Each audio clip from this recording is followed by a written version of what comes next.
우리는 시간을 되돌릴 수 있을까? 노화의 비밀을 알고 싶다면 이 영상은 해답이 되어줄 것이다. 나이가 들면 늙어가는 것은 당연한가? 그렇다면 왜 사람마다 늙어가는 속도가 다른가? 왜 70대 노인의 신체 나이는 30대, 40대인 경우가 있을까? 왜 누군가는 본인 신체 나이보다 20세, 30세 많은가? 정답은 간단하다. 나이는 먹는 숫자로 재는 것이 아니기 때문이다. 그저 나이를 먹기에 당연히 늙는다고 착각하면 안 된다. 단순히 건강하게 잘 먹으면 되는 것이 아니냐고 생각하지 마라. 단 하나라도 잘못된 정보가 노화를 촉진시킴을 기억해야 한다. 오늘 영상에서 소개해드릴 내용은 돈 하나도 들지 않고 전부 다 쉬운 내용이니 끝까지 보시면 건강에 도움이 되실 겁니다. 이해하기 쉽게 핵심만 알려드리겠습니다. 노화는 징후가 가장 먼저 드러나는 피부. 경이로운 조직인 피부는 머리부터 발끝까지 다양한 감각 감지기를 탑재한 투과성 있는 보호 장벽으로 성인 평균 몸무게의 약 16%, 무게로는 약 9kg을 차지하는 우리 몸의 가장 큰 장기다. 피부는 우리와 주변 환경 사이의 경계이기 때문에 안에서는 노화가 진행되고 밖에서는 외부의 스트레스를 받는 등 양쪽에서 공격을 받는다. 우리가 모두 알고 있는 것처럼 주름과 검버섯, 처짐, 피부색 변화, 그리고 피부암은 나이가 들면서 급속하게 증가하는데 이런 노화의 징후들은 피부 표면에 쉽게 드러난다. 유전적 변이, 염증 신호 증가, 지방 생성 감소, 호르몬 수치 감소 등의 내적 요인들은 자외선, 흡연, 공해, 식생활, 생활습관 등의 외적 요인들과 함께 노화로 인한 피부 손상에 영향을 준다. 손상은 보드라운 젊은 피부를 잃는 것에만 한정되는 것이 아니라 생리학적 기능도 영향을 받는다. 여기에는 다양한 물질들이 피부를 통과하는 투과성, 혈관 유지, 땀과 땀에 섞인 지질 생성, 방어하고 스스로 고치는 신체 능력인 면역 기능, 그리고 비타민 합성이 포함되며 이러한 생리학적 기능에 영향을 받으면 상처 치료 장애, 피부 처짐, 멍, 피부 질환, 그리고 암이 생긴다. 자외선 같은 외부 스트레스가 없어도 겨드랑이처럼 드러나지 않는 부위의 피부에서조차 노화로 인한 변화들이 생긴다. 여기서도 잔주름, 탄력 저하, 그리고 피부가 얇아지는 것을 경험한다. 햇빛에 노출된 부위들은 피부색이 짙어지고 피부가 두꺼워지는 복합 손상을 겪는다. 우리는 모두 나이보다 훨씬 젊어 보이는 피부를 가진 사람들이 무엇을 권할지 알고 있지만 최근 과학자들이 젊어지는 것과 관련된 유전자가 이런 사람들에게서 활성화되는 것을 발견했다. 놀라운 일은 아니지만 조금 더 깊이 들여다보면 생활 습관과 우리가 살고 있는 환경의 중요성을 깨닫게 된다. 주로 앉아서 생활하거나 흡연을 하면 더 빨리 늙는다. 또 피부와 관련해서는 햇빛 아래 너무 오래 앉아 있으면 더 빨리 늙는다. 이 모든 생활 습관의 선택이 우리가 가지고 태어난 유전자에 영향을 준다. 노화가 피부에 무슨 짓을 하는 걸까? 표피에 있는 많은 색소세포들도 30세 이후부터 10년에 약 20%씩 줄어든다. 달리 설명하면 우리는 30세에서 65세 사이에 피부에 있는 색소세포의 약 80%를 잃는다. 그리고 그 결과로 피부가 훨씬 창백해진다. 믿을 수 없는 이 세포의 손실에도 불구하고 어쩌면 그것 때문에 남아있는 일부 색소세포들이 비대해진다. 이렇게 커진 세포들은 더 많은 색소를 만드는데 그 결과가 바로 검버섯이다. 이 비대 세포들이 나타나는 일반적인 부위는 햇빛에 가장 많이 노출되는 손등, 얼굴, 팔과 다리다. 피부의 색소가 자외선 손상으로부터 우리를 보호하는 역할을 하기 때문에 색소세포가 줄어든다는 것은 유해한 태양 복사열로부터의 보호가 줄어든다는 의미다. 색소세포의 전반적인 손실과 피부의 면역력 저하는 나이와 함께 피부암 위험의 증가로 이어진다. 처짐과 주름이 생기는 이유, 콜라겐을 만드는 세포의 개수가 줄어들어 30대 이후에는 전체 콜라겐 양이 1년에 1%씩 감소한다. 각각의 콜라겐 섬유는 점점 더 두꺼워져서 피부에서 굳어진 콜라겐 섬유를 제거하는 신체의 보수 과정을 어렵게 만든다. 이 두꺼워진 콜라겐은 유연성이 떨어져 진피가 쉽게 찢어지게 만든다. 진피 내의 탄성 섬유들도 탄력을 잃는다. 그렇게 해서 우리가 얻는 것이 바로 처짐과 주름이다. 표정을 만드는 부분과 자주 사용하는 부분에 주름이 생긴다. 이마의 주름과 눈가의 잔주름 등 이 부위의 탄성 섬유들은 신체의 다른 부위보다 먼저 닳아서 늘어진다. 나이가 들면서 피하 조직의 지방층도 줄어드는데 이것도 주름을 만드는 하나의 원인이다. 다른 부위보다 얼굴에 더 많은 주름이 생기는 이유는 햇빛에 많이 노출되기 때문이다. 햇빛의 자외선은 피부의 유지와 보수를 담당하는 피부세포의 유전자를 손상시켜서 맡은 일을 하지 못하게 만든다. 팔다리의 피하 지방이 손실되면 노화된 팔과 다리를 더 가늘어 보이게 하고 저체온증, 피부 찢어짐, 기타 외상성 손상의 위험이 더 높아진다. 주름을 줄이는 방법, 피부 노화에 영향을 주는 또 다른 주요 환경 요인은 우리가 섭취하는 음식이다. 요리 중에도 당화 반응이 발생하는데 이는 몸속에서 단백질을 교차 결합시키는 화학적 반응과 대단히 유사하다. 음식, 특히 고기를 볶고 굽는 조리법은 삶거나 찌는 것보다 더 많은 당화 반응을 생성한다. 이 과정을 갈변 현상이라고 하며 특히 근육에 있는 당분과 단백질 사이의 화학 반응을 의미한다. 육류가 굽거나 튀겨지면서 이 반응이 일어날 때 그 표면은 캐러멜화가 된다. 이것 때문에 우리가 이 음식들을 좋아하는 것이다. 우리가 섭취하는 음식 중 대략 10%에서 30%의 당화된 단백질이 혈액 속으로 흡수되고 염증 반응을 일으켜서 피부에 추가적으로 막대한 피해를 입힐 수 있다. 그러므로 음식을 조리하는 방법을 바꾸면 주름을 줄일 수 있다. 피부 노화 시계를 되돌릴 수 있는 방법 첫째, 가장 중요하고도 가장 확실한 피부 노화 예방법은 자외선 차단제를 바르는 것이다. 광범위한 차단제는 피부의 손상을 유발하는 것을 모두를 차단한다. 여성의 경우 바르는 에스트로겐이나 호르몬 대체요법이 피부 탄력과 수분, 피부 두께의 개선을 보여주는 연구 결과가 있다. 그러나 호르몬 대체요법이 항상 온전히 이롭기만 한 것은 아니다. 일례로 햇빛에 손상된 피부는 에스트로겐 치료로 개선되지 않는다. 종종 나타나는 호르몬 대체요법의 부작용은 뺨의 색소 침착이 더 심해지는 것이다. 즉, 검버섯이 더 많아진다는 것이다. 피부 노화 시계를 되돌릴 수 있는 방법 둘째, 콜라겐 생성을 돕는 비타민C 추가하기. 콜라겐 생성은 철저히 호르몬 변화에 영향을 받기 때문에 피부의 콜라겐 생성을 북돋우는 화합물질들을 사용하여 대처할 수 있다. 비타민C는 피부의 콜라겐 생성을 증가시키는 것으로 나타났다. 피부에서 콜라겐이 맡은 중요한 역할에 대해서는 익히 들었을 것이다. 콜라겐은 보통 진피와 표피에 존재하는데 나이가 들면서 콜라겐을 생성하는 비타민C 수치가 떨어진다. 이 비타민은 피부의 항산화제 역할도 하여 활성산소 손상으로부터 피부를 보호한다. 비타민C가 혈액에서 피부로 이동하도록 하기 위해서 비타민C의 일부를 음식에서 얻을 수 있지만 우리가 알다시피 피부의 혈관계에도 노화에 해로운 영향을 받는다. 다행인 것은 크림이나 세럼을 사용하여 비타민C를 바를 수도 있다는 점이다. 그러나 비타민C가 두꺼운 표피층을 뚫기란 쉽지 않다. 레이저 처치나 화학적 박피 등을 통해서 그 외부 표면층이 제거되면 길이 열리지만 이런 처치를 받으려면 피부과 의사나 피부 관리사를 찾아가야 한다. 동물 대상 시험 결과 다소 산성이 낮은 물질이 비타민의 피부 침투를 향상시켰고 20%의 비타민C 용액이 가장 높은 침투율을 보였다. 피부 노화 시계를 되돌릴 수 있는 방법 셋째, 피부 건강 촉진제 사용이다. 피부 건강 촉진제 중 단백질과 같으나 더 작은 물질인 펩타이드가 있다. 시판 제품 팔미토일 펜타펩타이드다. 이것은 피부에 침투하여 탄력을 증가시키는 콜라겐과 다른 화합물의 생성을 증가시키는 세포들을 활성화할 수 있다. 펩타이드에는 주름 방지 효과가 있는데 아마도 콜라겐 생성을 증가시키는 역할 때문인 것으로 여러 연구에서 밝혀졌다. 노화란 무엇이며 우리는 왜 늙는가? 노화는 거의 모든 동물에게 일어나는 생물학적 과정이다. 일반적으로 더 이상 번식하지 못하는 시점 이후에 시작된다. 서양의학에서는 노화를 질병으로 여기지 않지만 노화로 인해 우리는 많은 질병에 취약해진다. 나이를 먹고 노화하며 질병의 위험이 증가하면서 점차 생리학적 퇴보를 경험한다. 사실 노화는 노년기에 겪는 대부분의 통증, 고통, 그리고 죽음의 원인이 되는 만성 질환들을 일으키는 대표 위험 인자다. 대표적인 만성 질환은 잘 알다시피 치매, 동맥경화, 당뇨, 시력 저하, 신장 기능 장애, 관절염 등이다. 나이 들면서 퇴보하는 것의 원인을 두고 광범위한 논란이 있다. 바닷가재 같은 일부 종은 나이가 들어도 퇴보하는 것처럼 보이지 않는다. 바닷가재는 나이와 함께 계속 성장하다가 결국에는 더 크고 새로운 껍데기를 만들기엔 대사적으로 너무나 비경제적인 한계에 다다른다.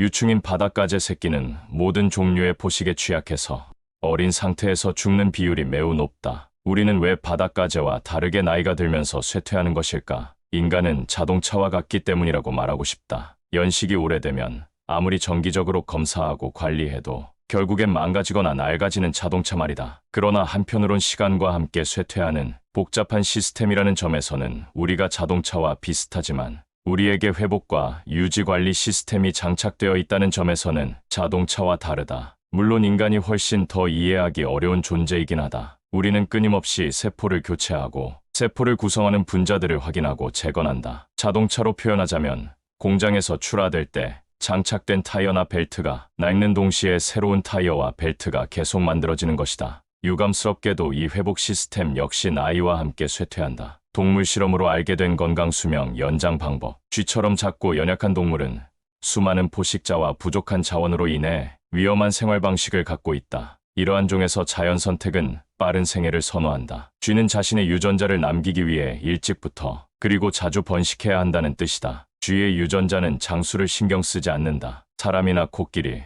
고래와 같이 덩치 큰 동물들 또는 바닷가재와 박쥐, 새처럼 포식의 위험을 줄이는 전략을 발달시켜온 동물의 경우에는 자연 선택이 느린 생애를 선호한다. 이런 동물들에서는 더 길고 가능성 있는 수명으로 이어지는 적응이 나타난다. 먼저 칼로리 제한 방법이 있다. 간단히 말해서 칼로리 제한은 더 적은 칼로리 섭취가 수명과 건강 수명을 늘린다는 개념이다. 일례로 쥐의 경우 수명이 30%에서 40% 연장되었고 칼로리 제한을 적용한 나이 많은 동물은 훨씬 더 어린 동물의 생리학적 특징들을 보여주었다. 칼로리 제한은 우리 몸의 시스템이 상황이 어려워졌으니 자세를 낮추고 방어체제를 시작해야 한다고 몸에게 신호를 보내는 스트레스의 한 형태다. 우리 조상들은 가난한 시기를 여러 차례 겪었고 그때마다 굶주려야 했다. 이후의 번식을 보장하기 위해서 모든 종의 조상 유기체들은 어려운 시기가 닥치면 번식을 미루고 신진대사 자원들을 유지와 생존을 위한 쪽으로 옮겨 썼다. 또한 칼로리 제한은 자가포식이라는 과정을 증가시킨다. 자가포식이란 세포들이 새로운 대체 요소들로 재사용하기 위해 손상된 구성 요소들을 제거하는 방식을 말한다. 예를 들면 단백질과 같이 손상된 요소들이 축적되면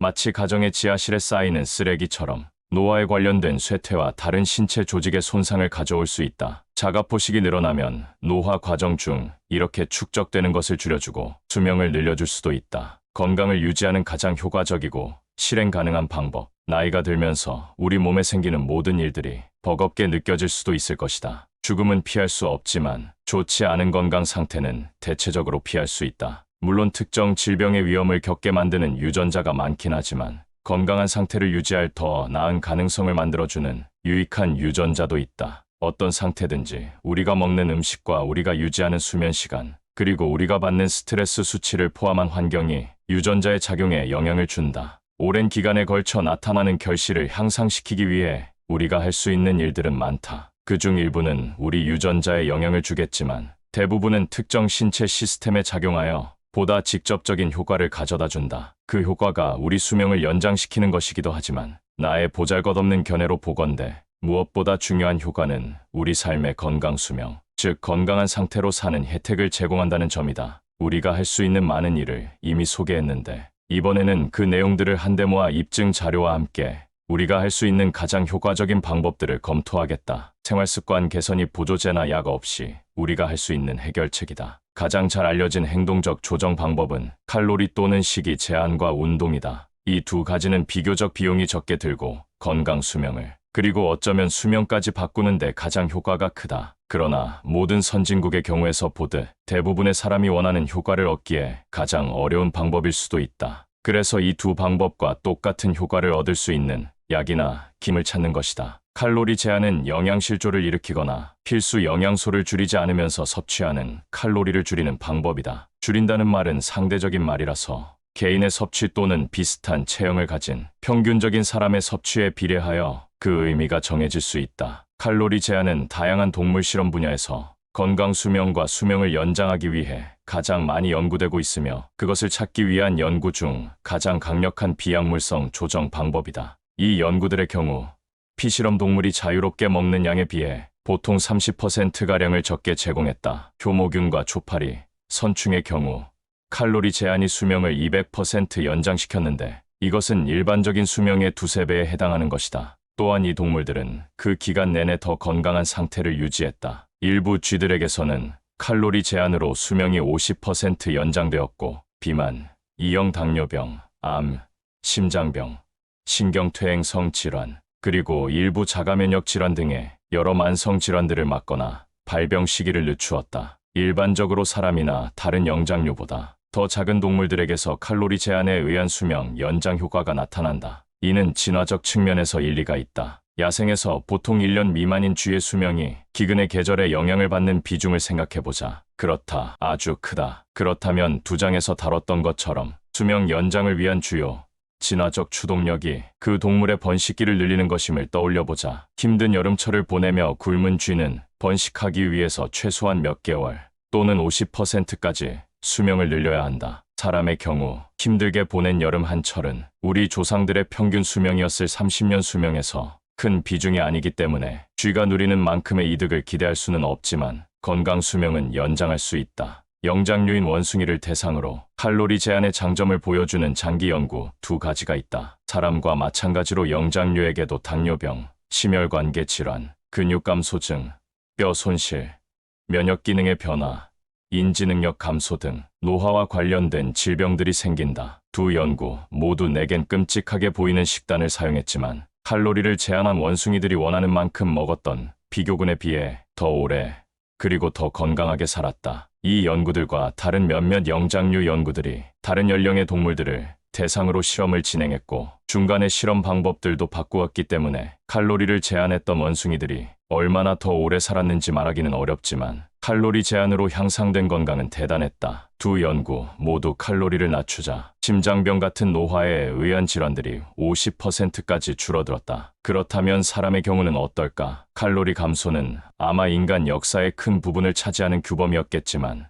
영양실조가 주로 기근, 기관과 연결되기 때문에 칼로리를 적게 먹는 효과를 알아내기는 어렵다. 제2차 세계대전 중에 일어났던 유명한 예가 있는데 오슬로 주민들은 1941년부터 1945년까지 4년 동안 노르웨이 정부가 식량을 배급했기 때문에 영양실조 없이 20%의 칼로리 제한을 경험했는데 이 기간 동안 남녀 모두의 사망률이 전쟁 이전보다 30% 낮았다. 사람을 대상으로 한 여러 임상시험들은 칼로리 제한의 혜택을 뒷받침한다. 흥미로운 것은 칼로리 제한을 받은 대상자들이 신체 활동에 필요한 에너지가 부족함을 느끼지 않았다는 것이다. 다시 말해서 칼로리를 적게 먹어도 걷기, 앉기, 잠자기 등의 일상적 활동에 필요한 칼로리를 쓸 수 있었다. 칼로리 제한을 흉내낸 방법. 간헐적 단식. 75세 80세 이상의 노인의 경우에는 대부분 체중을 유지하는 것이 어려운데 이것도 이 연령군의 칼로리 제한에 대해 반박하게 되는 이유다. 우리 게으름뱅이들에게는 다행스럽게도 칼로리 제한을 흉내낸 덜 고통스러운 방법이 있다. 간헐적 단식. 이 식이법은 괜찮은 대안이다. 간헐적 단식 계획은 하루 걸러 한 번씩 먹는 격일 단식과 일정한 간격을 두는 방법이 있다. 예를 들면 52식단은 일주일에 닷새 동안은 음식을 먹고 이틀은 단식이나 칼로리를 크게 제한하는 식이다. 그런데 하루나 이틀을 굶는 것은 너무나 힘들고 칼로리 제한과 간헐적 단식을 함께 사용하여 체중을 감량하는 것이 많은 사람에게 이롭다 해도 노화로 인해 근육량과 골밀도가 감소하는 정상 체중의 노인들에게는 문제가 될 수 있다. 좀 더 쉬운 방법으로 시간 제한 섭식 또는 단식 모방 식단이 있다. 시간 제한 섭식으로 정상적인 칼로리를 섭취하는 방법은 6시간에서 12시간 동안 섭취하고 남은 시간은 굶는 것이다. 내겐 가장 쉬운 방법으로 보이는 이 시간대 단식의 예를 들어보면 오후 6시 사이에 이른 저녁을 먹고 그 다음 날 아침 식사는 건너뛰고 오후 12시에서 1시 사이에 첫 끼니를 먹는 것이다. 단식을 하는 시간이 길어질수록 당연히 더 힘들겠지만 많은 사람이 건강 또는 정신적 이유로 이 방법을 정기적으로 실천한다. 동물 실험 연구에서 밝힌 단식의 확실한 효과는 장기간 단식과 시간 제한 섭식 모두 암세포의 화학요법 해독작용을 촉진시키는 동시에 정상세포들이 그 독성 효과를 견디고 치료 후 더 빠르게 재생할 수 있게 만들었다. 그럼에도 과학자들 사이에는 단식하는 기간을 얼마로 제한해야 하는지에 대한 합의가 없다. 이 문제를 정확하게 해결하기 위해 사람을 대상으로 결론을 낸 연구들도 없다. 이 시점에서 말할 수 있는 것은 식사 제한의 유익한 효과를 보여주는 증거가 분명하다는 점이다. 나 역시도 이 방법을 신뢰하기 때문에 시도하고 있다. 오늘 영상에서 소개하지 못한 부분이 있다. 적절한 약, 보조제 섭취 방법, 뼈의 노화에 대한 이야기, 근육 강화를 해야 하는 이유, 수면 중에서도 일하는 혈관 등 이 외에도 다양한 것들을 소개하지 못했는데 이를 알고 싶은 분들에게는 노화의 역행이라는 책을 권해본다. 노화에 대한 다양한 정보를 알 수 있고 과학적으로 증명된 내용을 알 수 있다. 우리는 시간을 되돌릴 수 있을까? 노화의 비밀을 알고 싶다면 이 영상은 해답이 되어줄 것이다. 나이가 들면 늙어가는 것은 당연한가? 그렇다면 왜 사람마다 늙어가는 속도가 다른가? 왜 70대 노인의 신체 나이는 30대, 40대인 경우가 있을까? 왜 누군가는 본인 신체 나이보다 20세, 30세 많은가? 정답은 간단하다. 나이는 먹는 숫자로 재는 것이 아니기 때문이다. 그저 나이를 먹기에 당연히 늙는다고 착각하면 안 된다. 단순히 건강하게 잘 먹으면 되는 것이 아니냐고 생각하지 마라. 단 하나라도 잘못된 정보가 노화를 촉진시킴을 기억해야 한다. 오늘 영상에서 소개해드릴 내용은 돈 하나도 들지 않고 전부 다 쉬운 내용이니 끝까지 보시면 건강에 도움이 되실 겁니다. 이해하기 쉽게 핵심만 알려드리겠습니다. 노화는 징후가 가장 먼저 드러나는 피부. 경이로운 조직인 피부는 머리부터 발끝까지 다양한 감각 감지기를 탑재한 투과성 있는 보호 장벽으로 성인 평균 몸무게의 약 16%, 무게로는 약 9kg을 차지하는 우리 몸의 가장 큰 장기다. 피부는 우리와 주변 환경 사이의 경계이기 때문에 안에서는 노화가 진행되고 밖에서는 외부의 스트레스를 받는 등 양쪽에서 공격을 받는다. 우리가 모두 알고 있는 것처럼 주름과 검버섯, 처짐, 피부색 변화, 그리고 피부암은 나이가 들면서 급속하게 증가하는데 이런 노화의 징후들은 피부 표면에 쉽게 드러난다. 유전적 변이, 염증 신호 증가, 지방 생성 감소, 호르몬 수치 감소 등의 내적 요인들은 자외선, 흡연, 공해, 식생활, 생활습관 등의 외적 요인들과 함께 노화로 인한 피부 손상에 영향을 준다. 손상은 보드라운 젊은 피부를 잃는 것에만 한정되는 것이 아니라 생리학적 기능도 영향을 받는다. 여기에는 다양한 물질들이 피부를 통과하는 투과성, 혈관 유지, 땀과 땀에 섞인 지질 생성, 방어하고 스스로 고치는 신체 능력인 면역 기능, 그리고 비타민 합성이 포함되며 이러한 생리학적 기능에 영향을 받으면 상처 치료 장애, 피부 처짐, 멍, 피부 질환, 그리고 암이 생긴다. 자외선 같은 외부 스트레스가 없어도 겨드랑이처럼 드러나지 않는 부위의 피부에서조차 노화로 인한 변화들이 생긴다. 여기서도 잔주름, 탄력 저하, 그리고 피부가 얇아지는 것을 경험한다. 햇빛에 노출된 부위들은 피부색이 짙어지고 피부가 두꺼워지는 복합 손상을 겪는다. 우리는 모두 나이보다 훨씬 젊어 보이는 피부를 가진 사람들이 무엇을 권할지 알고 있지만 최근 과학자들이 젊어지는 것과 관련된 유전자가 이런 사람들에게서 활성화되는 것을 발견했다. 놀라운 일은 아니지만 조금 더 깊이 들여다보면 생활 습관과 우리가 살고 있는 환경의 중요성을 깨닫게 된다. 주로 앉아서 생활하거나 흡연을 하면 더 빨리 늙는다. 또 피부와 관련해서는 햇빛 아래 너무 오래 앉아 있으면 더 빨리 늙는다. 이 모든 생활 습관의 선택이 우리가 가지고 태어난 유전자에 영향을 준다. 노화가 피부에 무슨 짓을 하는 걸까? 표피에 있는 많은 색소세포들도 30세 이후부터 10년에 약 20%씩 줄어든다. 달리 설명하면 우리는 30세에서 65세 사이에 피부에 있는 색소세포의 약 80%를 잃는다. 그리고 그 결과로 피부가 훨씬 창백해진다. 믿을 수 없는 이 세포의 손실에도 불구하고 어쩌면 그것 때문에 남아있는 일부 색소세포들이 비대해진다. 이렇게 커진 세포들은 더 많은 색소를 만드는데 그 결과가 바로 검버섯이다. 이 비대세포들이 나타나는 일반적인 부위는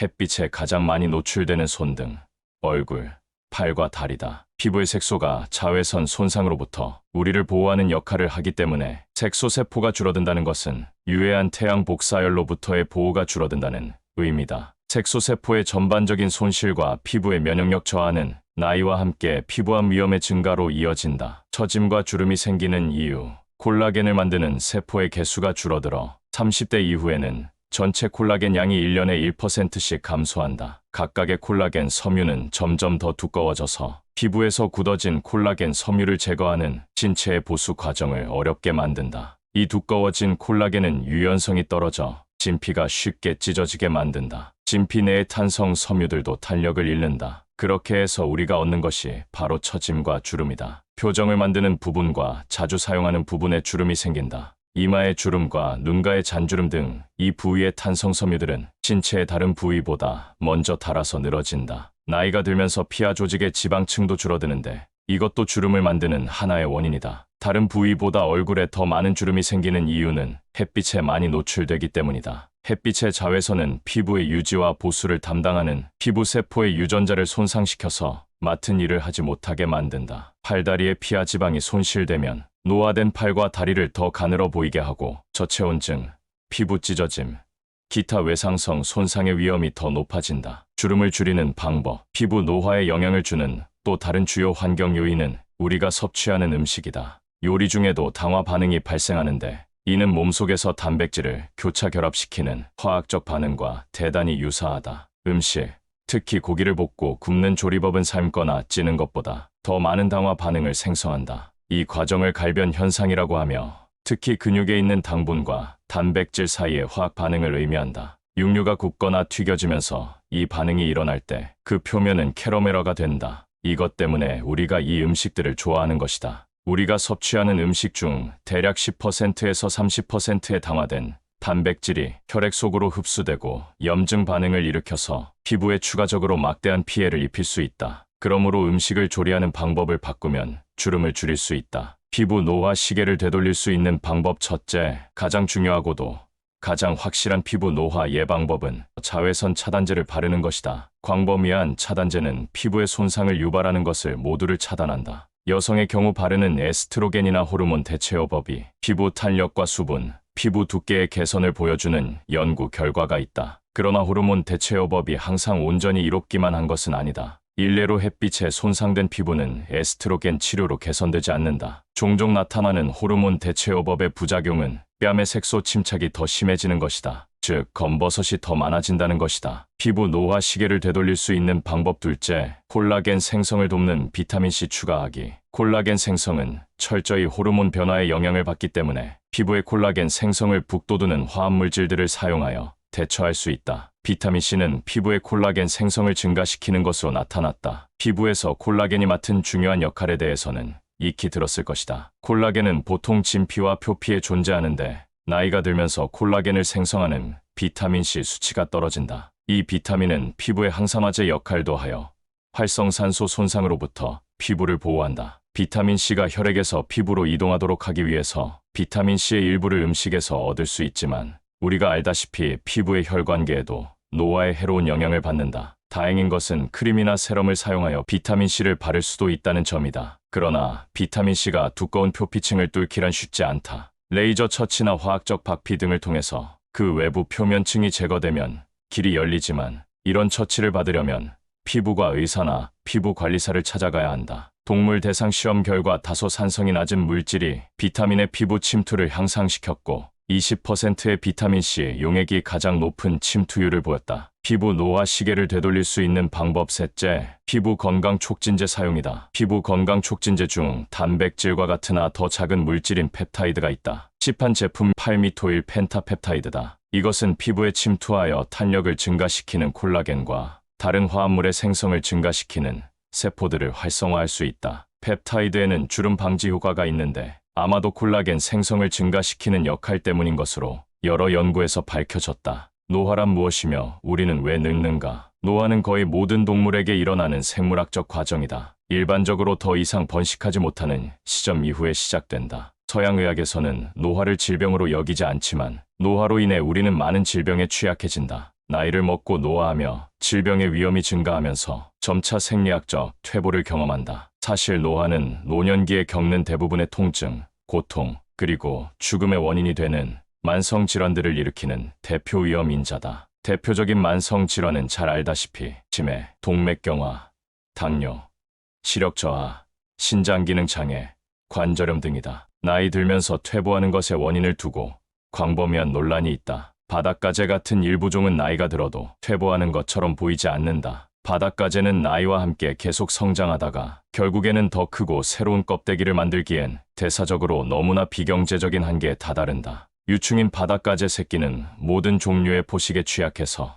어린 상태에서 죽는 비율이 매우 높다. 우리는 왜 바닷가재와 다르게 나이가 들면서 쇠퇴하는 것일까? 인간은 자동차와 같기 때문이라고 말하고 싶다. 연식이 오래되면 아무리 정기적으로 검사하고 관리해도 결국엔 망가지거나 낡아지는 자동차 말이다. 그러나 한편으론 시간과 함께 쇠퇴하는 복잡한 시스템이라는 점에서는 우리가 자동차와 비슷하지만 우리에게 회복과 유지 관리 시스템이 장착되어 있다는 점에서는 자동차와 다르다. 물론 인간이 훨씬 더 이해하기 어려운 존재이긴 하다. 우리는 끊임없이 세포를 교체하고 세포를 구성하는 분자들을 확인하고 재건한다. 자동차로 표현하자면 공장에서 출하될 때 장착된 타이어나 벨트가 낡는 동시에 새로운 타이어와 벨트가 계속 만들어지는 것이다. 유감스럽게도 이 회복 시스템 역시 나이와 함께 쇠퇴한다. 동물 실험으로 알게 된 건강 수명 연장 방법. 쥐처럼 작고 연약한 동물은 수많은 포식자와 부족한 자원으로 인해 위험한 생활 방식을 갖고 있다. 이러한 종에서 자연 선택은 빠른 생애를 선호한다. 쥐는 자신의 유전자를 남기기 위해 일찍부터 그리고 자주 번식해야 한다는 뜻이다. 쥐의 유전자는 장수를 신경 쓰지 않는다. 사람이나 코끼리, 고래와 같이 덩치 큰 동물들 또는 바닷가재와 박쥐, 새처럼 포식의 위험을 줄이는 전략을 발달시켜온 동물의 경우에는 자연 선택이 느린 생애를 선호한다. 이런 동물들에서는 더 길고 가능성 있는 수명으로 이어지는 적응이 나타난다. 먼저, 칼로리 제한 방법이 있다. 간단히 말해서 칼로리 제한은 더 적은 칼로리 섭취가 수명과 건강 수명을 늘린다는 개념이다. 일례로 쥐의 경우 수명이 30%에서 40% 연장되었고 칼로리 제한을 적용한 나이 많은 동물은 훨씬 더 어린 동물의 생리학적 특징들을 보여주었다. 칼로리 제한은 우리 몸의 시스템이 상황이 어려워졌으니 자세를 낮추고 방어체제를 시작해야 한다고 몸에게 신호를 보내는 스트레스의 한 형태다. 우리 조상들은 가난한 시기를 여러 차례 겪었고 그때마다 굶주려야 했다. 이후의 번식을 보장하기 위해서 모든 종의 조상 유기체들은 어려운 시기가 닥치면 번식을 미루고 신진대사 자원들을 유지와 생존을 위한 쪽으로 옮겨 썼다. 또한 칼로리 제한은 자가포식이라는 과정을 증가시킨다. 자가포식이란 세포들이 새로운 대체 요소들로 재사용하기 위해 손상된 구성 요소들을 제거하는 방식을 말한다. 예를 들면 단백질과 같이 손상된 요소들이 축적되면 마치 가정의 지하실에 쌓이는 쓰레기처럼 노화에 관련된 쇠퇴와 다른 신체 조직의 손상을 가져올 수 있다. 자가포식이 늘어나면 노화 과정 중 이렇게 축적되는 것을 줄여주고 수명을 늘려줄 수도 있다. 건강을 유지하는 가장 효과적이고 실행 가능한 방법. 나이가 들면서 우리 몸에 생기는 모든 일들이 버겁게 느껴질 수도 있을 것이다. 죽음은 피할 수 없지만 좋지 않은 건강 상태는 대체적으로 피할 수 있다. 물론 특정 질병의 위험을 겪게 만드는 유전자가 많긴 하지만 건강한 상태를 유지할 더 나은 가능성을 만들어주는 유익한 유전자도 있다. 어떤 상태든지 우리가 먹는 음식과 우리가 유지하는 수면 시간,